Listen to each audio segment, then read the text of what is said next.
dar início a mais uma aula de Ciências da Natureza, 6º ano, Colégio Coração Imaculado de Maria. Nós vamos dar continuidade ao grupo 4, Tempo. No capítulo 10, Como a água se movimenta no planeta.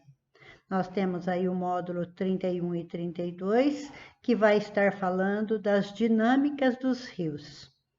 O objetivo da aprendizagem dessa aula é entender a relação entre o ser humano e a água ao longo da história.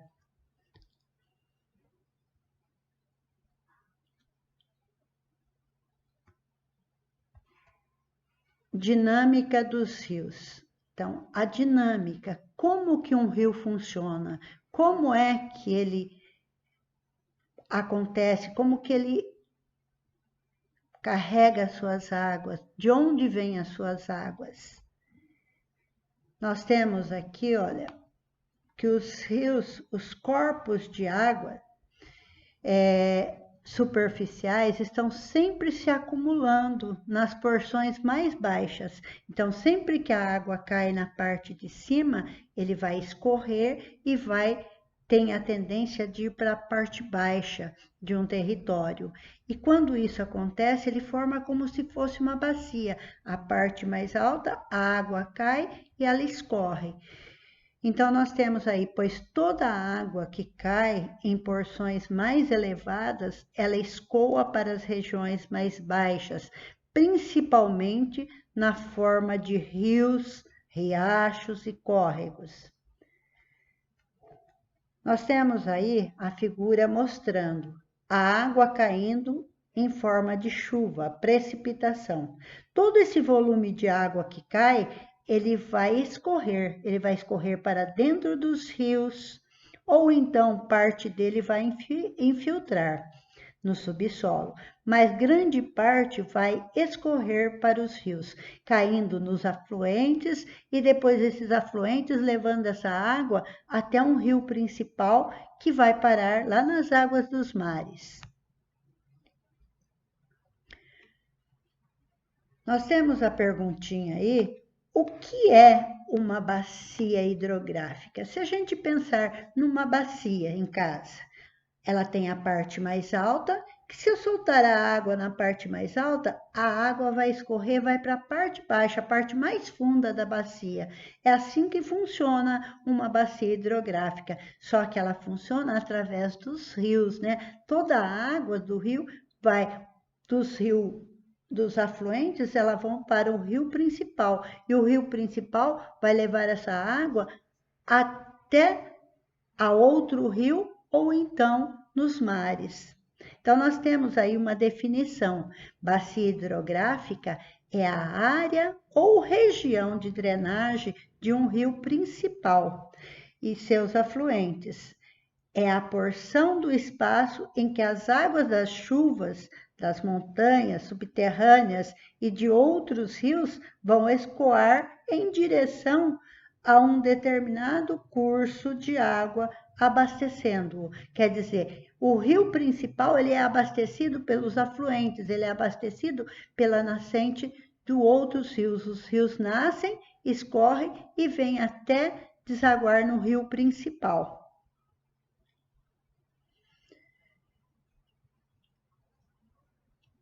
Nós temos aqui, olha, essa unidade territorial, que é a bacia, né, recebe o nome por funcionar como uma bacia, cujos limites denominados de divisores de água. Quer dizer, a parte mais alta, essa parte alta que está aqui, olha, é chamada de divisores de água, também chamado de interflúvios, porque é a parte mais alta da região. A partir daqui, ele começa a escorrer os rios, que são os afluentes.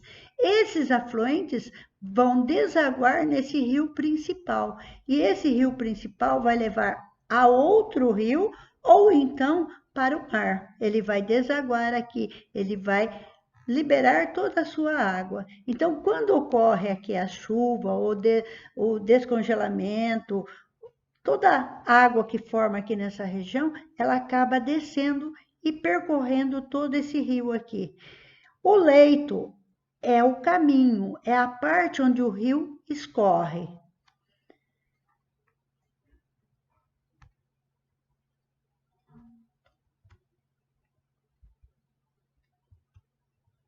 Podemos dizer que em qualquer região do continente, ela pertence a algum tipo de bacia hidrográfica, até mesmo as áreas urbanas, quer dizer, as cidades, ela também pertence a uma bacia hidrográfica. As bacias hidrográficas podem ser subdivididas em áreas menores. Essa subdivisão são chamadas geralmente de subbacias. As bacias hidrográficas podem ser utilizadas como unidades naturais para gerenciar as atividades econômicas e ambientais de um território. Então, ela pode estar levando água até essas regiões.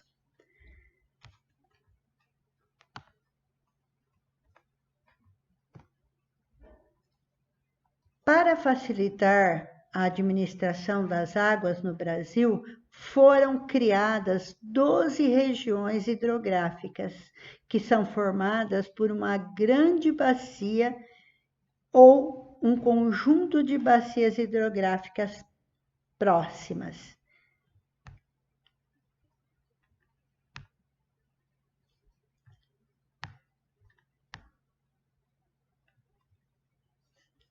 A interferência humana nos rios e suas águas.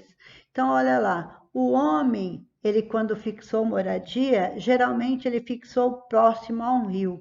E desde lá ele vem interferindo nessas águas do rio. Ele faz interferência como modificando, alterando esse ambiente, principalmente para a construção de suas moradias, de estradas, rodovias.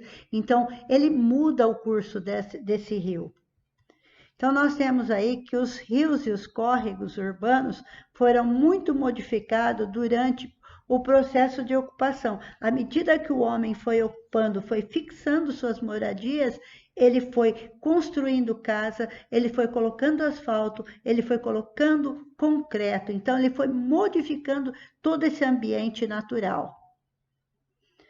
Em condições naturais, os rios apresentam características físico-químicas. Ele tem, em condição natural, como ele se encontra na natureza, ele tinha as suas características físicas, mas ele acaba perdendo essas características à medida que o homem vai interferindo.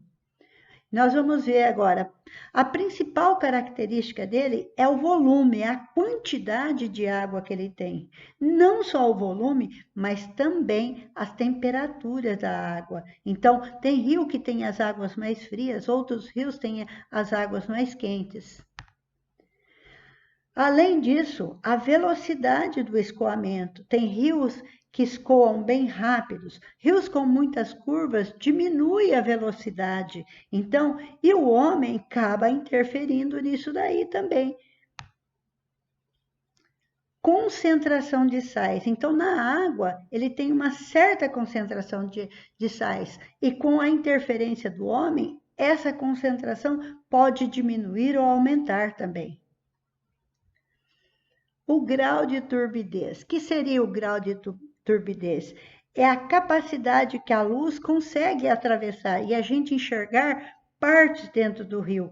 Nem sempre a turbidez é causada pelo homem, mas às vezes o próprio rio ele traz algumas partículas que deixam a água escura, não deixa ver o que está lá no fundo do rio. Já tem rios que a gente consegue ver nítida, é bem claro, e a gente vê grande parte do fundo do rio. A concentração de gases. Tem rios que têm essa concentração maior de outros gases, como, por exemplo, tem rios que têm muito mais oxigênio que outros. As características de cada rio possibilitam a existência de determinadas formas de vida. Tem formas de vida que já não conseguem sobreviver em determinados rios por falta de oxigênio, por falta de alimentos. Então, quando o rio está dentro da sua natureza, ele está dentro da sua naturalidade, ele tem algas, ele tem crustáceos, ele tem insetos aquáticos, peixes, anfíbios. Então, ele tem diversas. Então, aqui nós temos, ó, um microcrustáceo, né? Nós temos aqui umas microalgas, que são eles que vão produzir alimento para outros seres maiores aí. Então, quando deixa de ter esses seres, começa a diminuir o tipo de vida desse rio.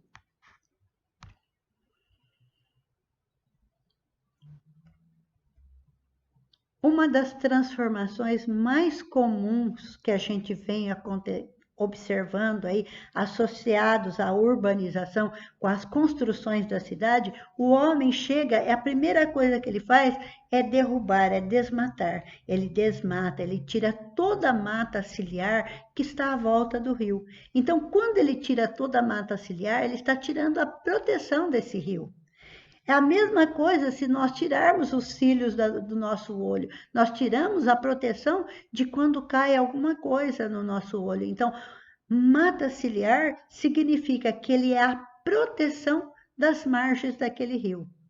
E a retirada dessa mata ciliar, ela vai ocasionar diversos impactos, como a erosão.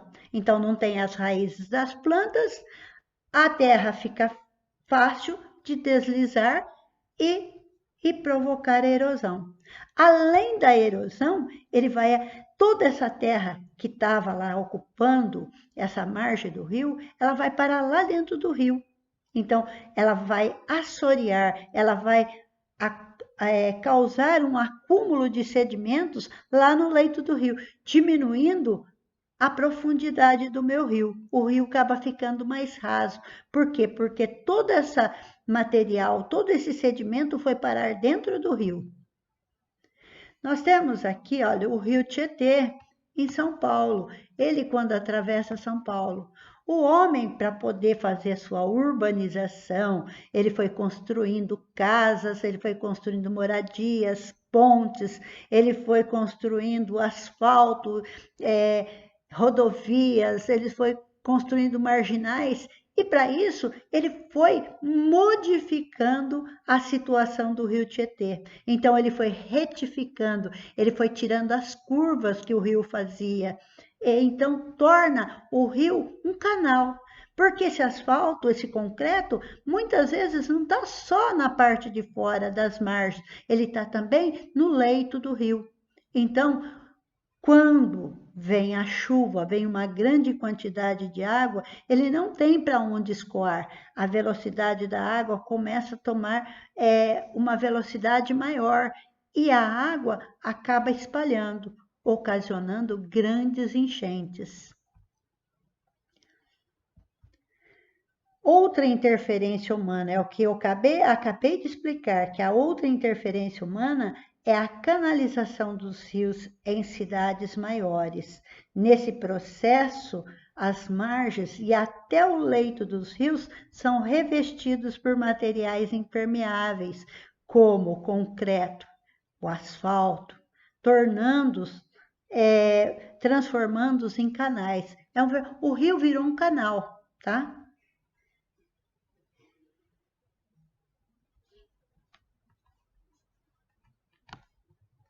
Durante a canalização, é muito comum fazer a retificação, tornar o rio ficar reto, tirar as curvas do rio. Então, vai eliminar essas curvas. Então, aquela curva que era natural para diminuir a velocidade da água, eles tiram, eles acabam deixando esse rio reto, as quais propiciam características importantes na dinâmica da vida dos rios. Então, a curva, ela faz parte da vida do rio, e o homem vem e retira ela. Além das mudanças estruturais nas margens e no formato do rio, são lançados esgotos diretamente sem nenhum tratamento. Então, ele vai acabar poluindo, contaminando essa água. Segundo os dados da Agência Nacional de Água, que é chamada de ANA, é o órgão federal responsável pela gestão de recursos hídricos brasileiros. Apenas 43% do esgoto são tratados de maneira adequada. Os demais não são tratados, são lançados diretamente na água e acaba contaminando essas águas, poluindo.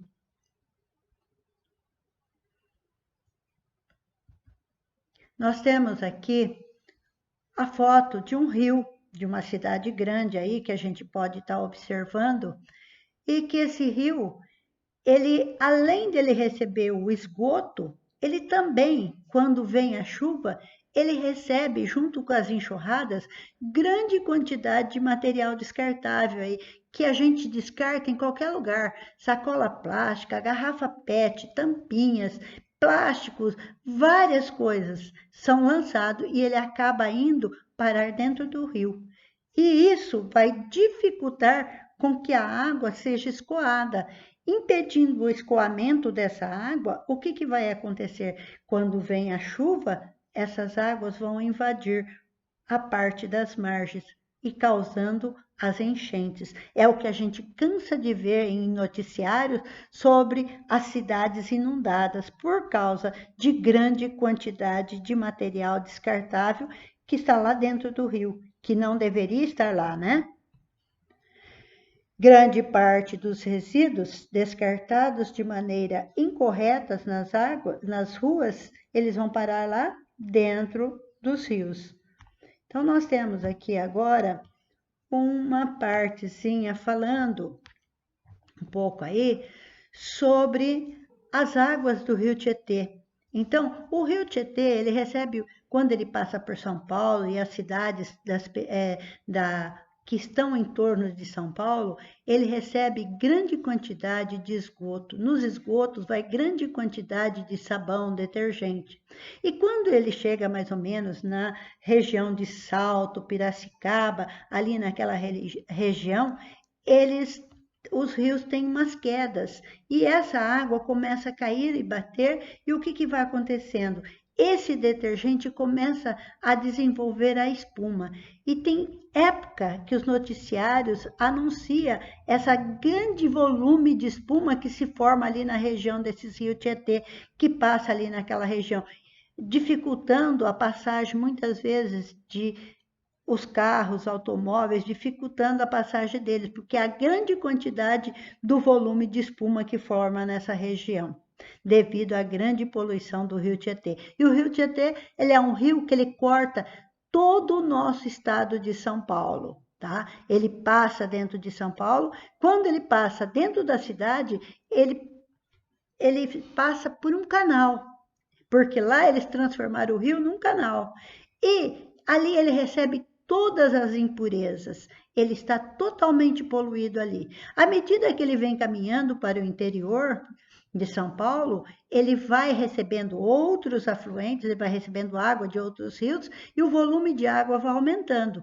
Não que a poluição desapareça, mas ela é diluída num volume de água maior. E nós sabemos que o nosso rio Tietê, ele nos fornece grande quantidade de energia elétrica, porque é no rio Tietê que nós temos a maior quantidade aí do estado de São Paulo de usinas hidrelétricas.